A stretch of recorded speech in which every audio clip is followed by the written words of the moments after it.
저는 진짜 제가 몇 년 관리하고 나면 너무너무 깨끗해지니까 그분 주변 분들이 다 같이 오거든요. 이제 이분이 어느 정도 한 60, 70이 되면 아들, 딸들이 한 3, 40대 되면서 엄마 그때 엄마 그 깨끗해졌던 병원 어디야 이렇게 해서 저희는 그래서 가족 단위로 많이 관리를 하고 있습니다. 여성의 몸과 마음을 20대로 돌려드리는 20년차 산부인과 전문의 황희선입니다. 오늘은 여드름에 대해서 설명을 해보겠습니다.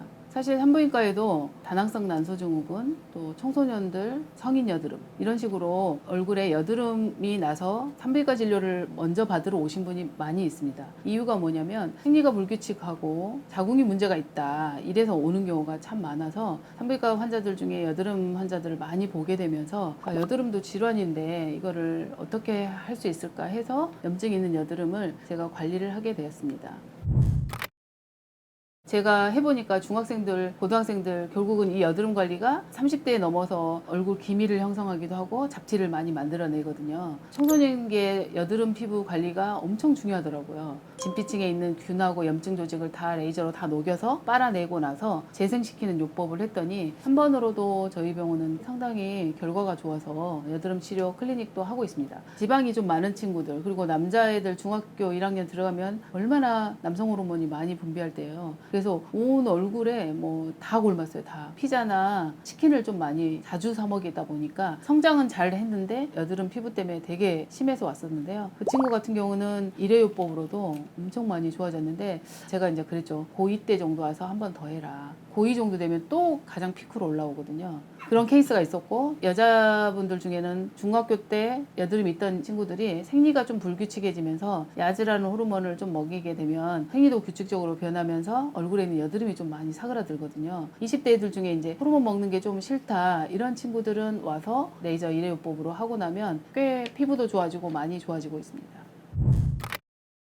짜는 경우도 있는데 사실은 본인이 염증이 아직 있는 상태에서 위에만 짜봤자 피부만 상처가 나니까 피부가 계속 색소가 생기고 깨끗하지 않은 피부를 갖게 되는 거거든요. 딤플도 생기고 케어는 무조건 병원에서 집에서 하는 것보다 그리고 세안을 엄청 열심히 할 것 그리고 염증이 생겼을 때 또 염증을 완화시키는 연고도 있어요. 그런 연고를 좀 바를 것 그리고 피지가 너무 많이 분비하는 분들이 있어요. 그런 분들은 피지를 좀 말리는 약도 조금은 드셔야 되는 게 그 약을 많이 먹으라는 게 아니라 필요할 때 바로 안정화돼 버리거든요. 안 말린 상태에서 계속 약을 먹느냐 아니면 시술을 받고 단기간에만 먹고 그 다음에 나중에 조금 필요할 때만 한 번씩 올라올 때만 먹으냐 그러면 약 용량을 최대한 많이 줄일 수가 있잖아요. 그런 식으로 관리를 하면 좋겠습니다. 자, 얼굴이 제일 처음에 보이는 거는 색소예요. 기미 잡티가 있어버리면 뭘 해도 태가 안 나니까 기미 잡티가 1번이고요. 두 번째는 요즘은 이제 50대 이후는 리프팅이 엄청 관심 많습니다. 마리오네트라고 이 옆에 있는 심술보처럼 내려오는 이 주름이 생기기 전에 리프팅 관리를 꾸준히 하는 거가 여성분들한테는 미용을 관리하는 제일 꿀팁인데요. 한 40대 중반부터는 리프팅 관리를 꾸준히 하시다 보면 자신감이 넘쳐 흐르게 할 수 있는 거죠. 지금은 어디 병원에서나 리프팅은 많이 하고 있습니다. 그런데 이제 얼굴 포인트에 맞춰서 효과적으로 올려주냐가 결국은 기술력이라고 생각합니다.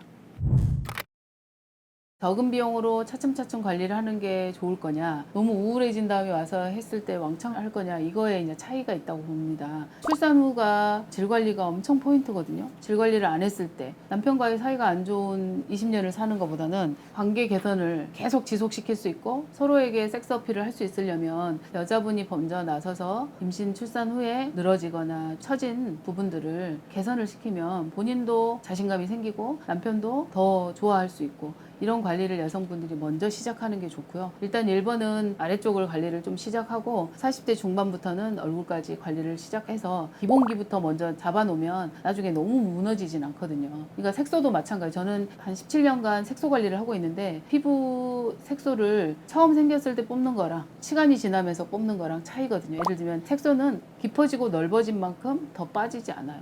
케어하는데도 더 시간이 걸리고 당연히 비용 추가도 더 많고 20대 때 자기가 색소가 많이 생기는 타입이다 20대 때부터 시작하는 거고요. 처음 시작할 때 빨리 치료를 하면 짧은 시간 안에 치료 효과가 있거든요. 저희 병원은 사실은 이제 50대 이후 분들이 매년 관리하러 많이 오시는데 저는 진짜 제가 몇 년 관리하고 나면 너무너무 깨끗해지니까 그분 주변 분들이 다 같이 오거든요. 이제 이분이 어느 정도 한 60, 70이 되면 아들, 딸들이 한 3, 40대 되면서 엄마 그때 엄마 그 깨끗해졌던 병원 어디야 이렇게 해서 저희는 그래서 가족 단위로 많이 관리를 하고 있습니다.